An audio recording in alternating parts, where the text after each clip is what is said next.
අද සතියන්තයේ නිවාඩු දවසක්. අපි මේ යන්න හදන්නේ මේ සතියට ඕන කරන බොරු ටික අරන් එන්න. උදේම යන්න කියලා හිටියට අපේ මේ චූටි මැනිකත් එක්ක ඉතින් ටිකක් උදේම යන්න අමාරුයි. කොහොම හරි ඉතින් අපි ලෑස්ති වෙලා එළියට බහිද්දී වෙලාව දවල් 1ට විතර ඇති.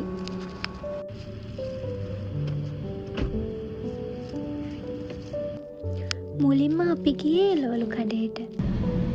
එළවලු කඩේ එළවලු ලාභයි වගේම අලුත් එළවලු අපිට ගන්න පුළුවන්.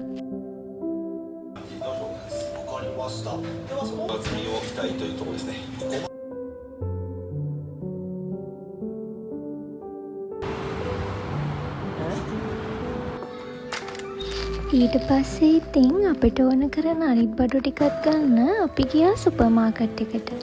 ඒ බඩු ටිකත් අරගෙනම තමයි අපි ගෙදර ගියේ.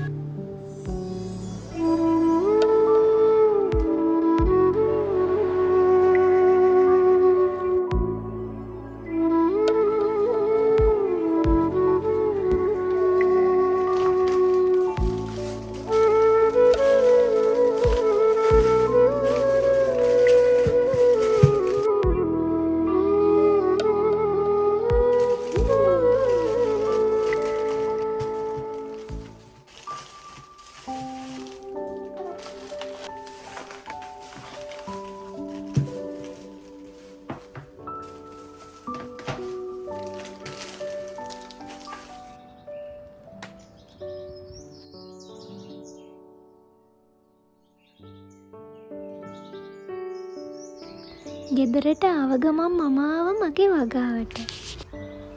මේ පුංචි ගෙවත්තේ කරන පුංචි පුංචි වැඩ මගේ ඔළුවට ලොකු සහනයක්. ඉතින් මේ දේවල් මට කරන්න පුළුවන් වෙන්නේ හස්බන්ඩ් ගෙදර ඉන්න වෙලාවට තමයි. චූටි බබෙක්ව බලා ගන්නවා කියන එක ලේසි වැඩක් නෙවෙයි. විශේෂයෙන්ම අලුත් අම්මියෙක්ට. ඉතින් මගේ හස්බන්ඩ් ඒකට මට ලොකු සපෝට් එකක් දෙනවා. එයා ගෙදර ඉන්න දවසට චූටි බබා වැඩිපුරම ඉන්න එයාගේ අප්පච්චි එක්ක. ඉතින් ඒ වෙලාවට තමයි මම මේ වගේ නිදහසේ කාලය ගත කරන්නේ. කාගෙන්වත් උදව්වක් නැතුව ගෙදර වැඩයි බබාගේ වැඩයි හස්බන්ඩ්ගේ වැඩ හැමදේම මට කරගන්න පුළුවන් වෙන්නේ හස්බන්ඩ්ගෙන් දෙන සපෝට් එක නිසා.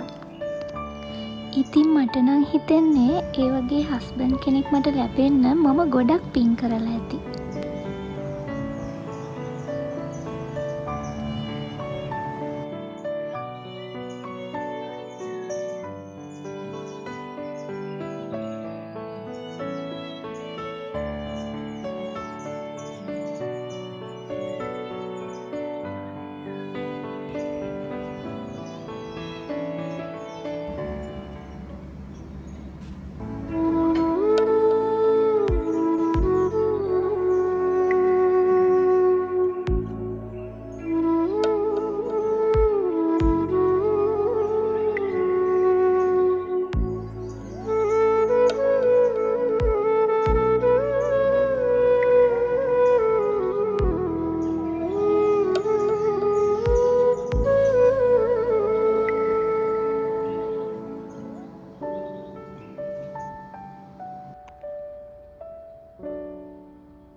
රෙදි ටික එළියට දාලා ටික වෙලාවක් යද්දී වහින්න ගත්තා.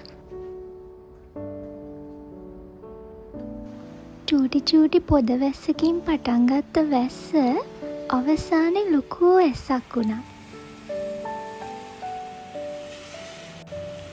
ඉතින් මං අපේ ගෙදර ජනෙල් ටික ඔක්කොම ඇරලා වැස්සේ සද්ද ගේ ඇතුළට ඇහෙන්න සැලසුවා. ඉතින් මෙන්න මේ වෙලාවට දැනෙන ෆීලින් එක කියලා නිම කරන්න බෑ. ඒකට මන් ළඟ වචනත් මදි.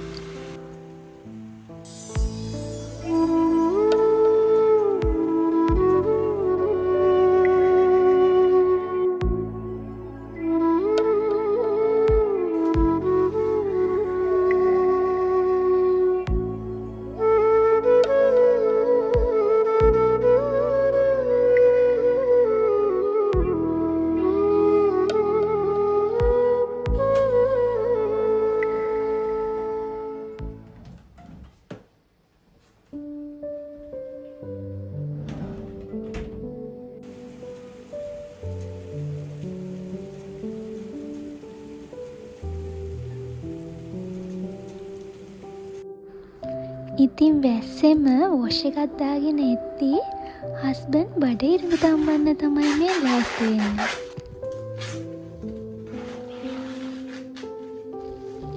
මේ වෙද්දි එළිය කළුවර වැටිලා. වැස්ස නම් තාමත් එහෙමයි.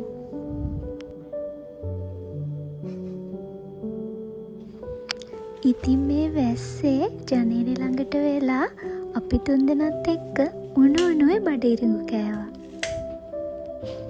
හැබැයි ලංකාවේ බඩ ඉරිඟු වලට වඩා මේවා ගොඩාක් වෙනස්.